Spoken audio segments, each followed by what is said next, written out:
name is Michael Hermes. I'm a wealth advisor at HORAN Wealth. I'm a certified financial planner, chartered financial analyst, and national Social Security advisor. My role at HORAN Wealth is to help individuals secure their financial future. With me today is HORAN Wealth Senior Vice President and Principal, Greg Hornschmeyer.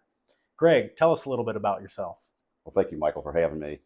Greg Hornschmeyer, been at HORAN for 27 years, been actually in the insurance industry and investment industry for 35 years. I started my career with Guardian Life Insurance Company, which is primarily focused on disability insurance. So this conversation today is very much my passion because I started my career promoting individual disability. Great. And today we are talking about individual disability insurance. Greg, what is individual disability insurance? So individual disability insurance is a contract that an individual can buy for their individual occupation, their individual career, that covers all their W-2 income or 1099 if they're self-employed. It's a little bit different than group long-term disability that's offered by an employer, and that the disability contract that they buy individually is portable. They can take it wherever they go. So if they continue to change jobs or they start a new company, that policy's with them for life.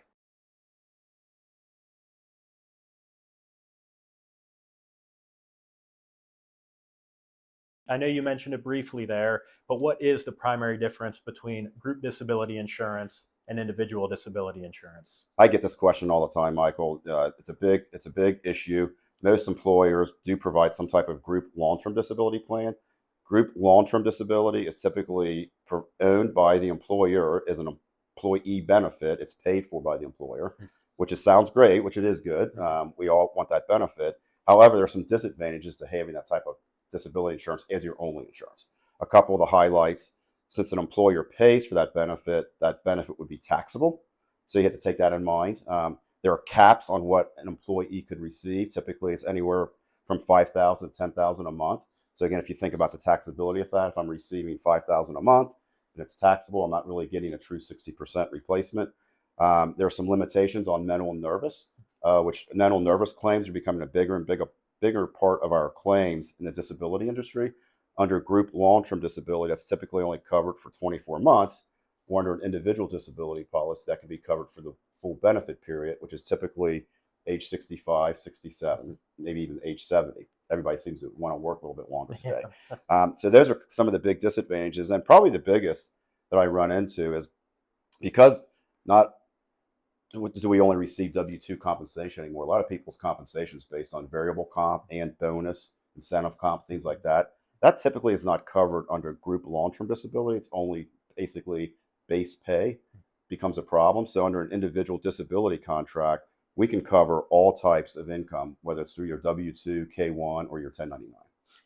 So, and I'm sure throughout your career, you've managed to see individual disability insurance benefit someone. Do you have a real example of a time where you've seen the benefits really pay off? I do. Unfortunately, I've been in the business too long. I probably have more than I care to think about, but I do have a really great case that stands out. It's a cardiothoracic surgeon. He practiced here locally at Children's Hospital, was transferred out to Phoenix. He ended up becoming disabled. He had 2 knee replacements, could no longer stand in the OR for 10, 12, 14-hour days. So he filed a claim. He's still on disability today. Obviously, he can't practice medicine. He's actually teaching at a medical school. However, because of his individual disability policy, the benefit that he has with his new income, he's still being paid full benefits. That made up for that big loss of income. So again, I can't stress the importance of having your own contract that covers you in your occupation and covers all the compensation that you are. Yeah, it definitely is good to make sure that you have some sort of individual disability insurance when appropriate. Appreciate the time today, Greg. Thank you. Thank you very much. To find out more information about disability insurance, feel free to visit our HORAN Wealth website at horanwealth.com/insights.